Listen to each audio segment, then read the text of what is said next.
সম্প্রতি একটা বিষয় নিয়ে বিএনপি আওয়ামী লীগের কাছে ধর্ণা দিছে। শুনলাম এই বিষয়টা নিয়ে নাকি দুই পক্ষের মধ্যে একটা দর কষাকষি চলতেছে। তবে অতীত থেকে শিক্ষা এবং এই বিষয়টা নিয়ে যতটুকু খোঁজ খবর নিলাম এবং পড়াশোনা করলাম, তাতে মনে হচ্ছে আওয়ামী লীগের উচিত হবে না এই দ্বিতীয়বার বিএনপির বিশ্বাস করে তাদের ফাঁদে পা দিয়া নিজেদের সময় নষ্ট করা। মাথায় রাখতে হবে, নির্বাচনের আগে বিএনপির কমিটমেন্ট ছিল আইন, সংবিধান এবং গণতন্ত্র রক্ষা করা। তারা গণতন্ত্র রক্ষা করার নামে বাংলাদেশের প্রাচীনতম রাজনৈতিক দলের নিষিদ্ধকে আইনে পরিণত করা এবং সেই সাথে শাস্তির বিধানও যুক্ত রাখা। সুতরাং আর বিশ্বাস করাটা বোকামি ছাড়া অন্য কিছু হবে বলে আমি মনে করছি না। জাতিসংঘের সভাপতি পদের জন্য বিভিন্ন দেশের সমর্থন আদায়ের লক্ষ্যে বাংলাদেশের পররাষ্ট্রমন্ত্রী যুক্তরাষ্ট্রের নাগরিক রোজার রহমান ওরফে খলিলুর রহমান বেশ দৌড়ঝাঁপ করতেছেন, বেশ আগাইয়াও আছেন। কিন্তু এখন তার সামনে সবচেয়ে বড় বাধাই আওয়ামী লীগ। আওয়ামী লীগের পক্ষ থেকে ৮২ জন না ১৩ জন বুদ্ধিজীবী প্রথম শ্রেণীর রাজনীতিবিদ তারা জাতিসংঘে একটি লিখিত অভিযোগ দায়ের করেছেন, যেখানে এই খলিলুর রহমান যখন নিরাপত্তা উপদেষ্টা ছিলেন সেই সময়কারে তার বিরুদ্ধে মানবতা বিরোধী অপরাধের অভিযোগ এবং সেই অভিযোগের সত্যতার প্রমাণ সহ তারা জাতিসংঘে দাখিল করেছেন। কোন নরপিশাচ বা মানবতা বিরোধী অপরাধের সাথে যুক্ত ব্যক্তি জাতিসংঘের মতো স্থানের সভাপতি হইতে পারে না। তিনি সম্প্রতি আমাদের সাবেক পররাষ্ট্রমন্ত্রী ডক্টর আব্দুল মোমেন সাহেবকেও ফোন করেছেন খলিলুর রহমান। ফোন করে এই অভিযোগটা তুলে নেওয়ার জন্য অনুরোধ জানাইছেন। তিনি বলছেন এতে তো বাংলাদেশের ডেপুটেশন নষ্ট। আরে ভাই, বাংলাদেশের কি নষ্ট? এটা কি একজন যুক্তরাষ্ট্রের নাগরিক বুঝাইবো?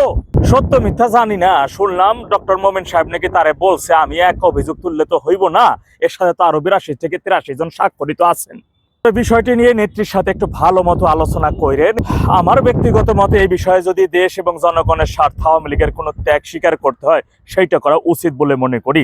কেননা একজন বিদেশি নাগরিক, একজন নরপিশাচ, একজন দেশদ্রোহী বাংলাদেশের প্রতিনিধিত্ব হইয়া জাতিসংঘের মতো জায়গায় সভাপতি হবে, সেটা কেমন একটা হাস্যকর না? একটা জিনিস লক্ষ্য করে দেখছি যে এখন পর্যন্ত মাঠ পর্যায়ের অনেক বিষয় এবং দলীয় অনেক বিষয়ে নেত্রীর কাছে সত্য উপস্থাপন করা হয় না। আপনাদের কাছে বিনয়ের সাথে অনুরোধ রইল, এখন আর নিজেদের ব্যবসা কিংবা নিজেদের ব্যক্তি স্বার্থের জন্য দলের আর ক্ষতি করে না, দেশেরও ক্ষতি করে না।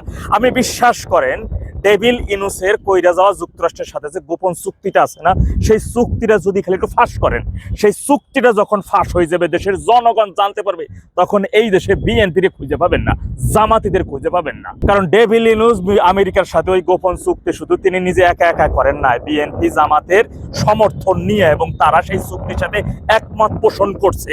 আর সেই স্বার্থে তাদের প্রেসক্রিপশন অনুযায়ী ইঞ্জিনিয়ারিং কইরা বিএনপির ক্ষমতায় আর জামাতিদের বিরোধী দলে আনা হয়েছে। আর রাজনীতি থেকে অর্থাৎ নির্বাচন থেকে আওয়ামী লীগকে দূরে সরাই রাখা হয়েছে। আমি দৃঢ় চিত্তে শতভাগ বিশ্বাস রেখে বলতেছি, কোনো ধর্ণা ধরে বা কারো করুণা নিয়ে বা কারো থেকে ন্যূনতম সহযোগিতা নিয়ে আওয়ামী লীগকে ঘুরে দাঁড়াইতে হবে না।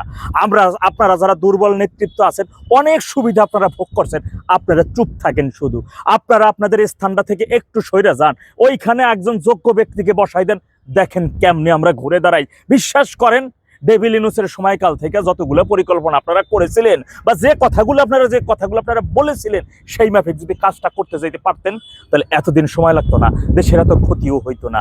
মাথায় রাখবেন, এই বিএনপি এবং জামাতিরা যতদিন পর্যন্ত ওই সংসদেই শুধু আছেন এবং ডেভিল ইনুস এই দেশের মাটিতে যত সময় পর্যন্ত অক্সিজেন নিতে থাকবেন, ততদিন পর্যন্ত এই দেশ ধ্বংস হইতেই থাকবে। তাই কাল ক্ষেপণ করেন না। বিএনপি এখন আপনাদের কাছে ধর্ণা দিচ্ছে, দর কষাকষি করতেছে, এই করে দেবো এই করে দেবো, এইটা করে শুধু সময় নষ্ট করবে আওয়ামী লীগের, আর কিছুই না। তাই ওদের ফাঁদে পাড়া দিয়ে নিজেদের সময় নষ্ট করা কোনোভাবে ঠিক হবে বলে মনে হয় না। আমরা কারো দানে দক্ষিণা কিংবা কারো করুণায় আওয়ামী লীগ ফিরবে না। আওয়ামী লীগ তার আপন ইচ্ছায়, আপন গতিতে, আপন শক্তিতেই ফিরবে। আওয়ামী লীগকে ফিরানোর জন্য এখন দেশের কোটি কোটি মানুষ অপেক্ষা করতেছে। বিশ্বাস করেন না, গ্রামের মধ্যে আপনি একটা ভিজিট করেন, দেশের মধ্যে আপনাদের নিজস্ব কোনো গণমাধ্যম থাকলে বা নিজস্ব কোনো ওয়ে থাকলে সেই ওয়েতে এনজিওর মাধ্যমে সারা দেশের মধ্যে একটু ইনভেস্ট করে দেখেন যে গ্রামের বৃদ্ধ থেকে কৃষক, কৃষক থেকে যুবক, যুবক থেকে ছোট্ট বাচ্চা, তারা সবাই এখন বলে আওয়ামী লীগের সময় ভালো ছিলাম। তাই বিএনপি সর্বদাই তাদের বিপদ থেকে উত্তোলিত হওয়ার জন্য আওয়ামী লীগের বাধাকে সরাই দেওয়ার লক্ষ্যে বিভিন্ন স্বপ্নের কথা বলবে যে অমুক দিন তমুক করে দেবো, তমুক দিন। এটা শুধু একটা কাল কেবল সময় নষ্ট করা। সেই সময়টা নষ্ট না করে আওয়ামী লীগ তো নিজেদের স্বার্থে রাজনীতি করে না।